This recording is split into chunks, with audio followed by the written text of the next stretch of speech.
12th February. இன்னைக்கு ஏசப்பா அவங்கள பத்தி சொல்ற வார்த்தை என்னவென்றால் மந்திரவாதம். யாக்கோபுக்கு விரோதமான மந்திரவாதம் இல்லை, இஸ்ரவேலுக்கு விரோதமான குறி சொல்லும் இல்லை என்று என்னாகமம் 23:23 சொல்லப்பட்டிருக்கு. ஒரு சில நேரத்தில் நம்மளுக்கு ஒரு பிரச்சனை, சோதனை, போராட்டம் வந்தோடனே யாரோ எனக்கு பண்ணிட்டாங்க, அதனாலதான் இப்படியெல்லாம் ஆகுதுன்றோம். ஆனா மாறாக ஏன் நம்ம இப்படி சொல்லக்கூடாது?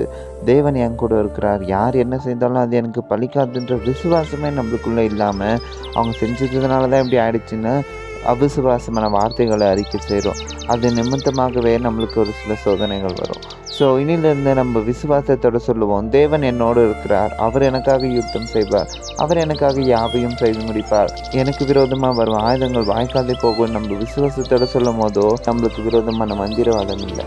ஸோ எதை குறித்து கவலைப்படாதீங்க. யார் உங்களுக்கு எதிராக என்ன பண்ணாலும் சரி, அது வாய்க்காதே போகும்.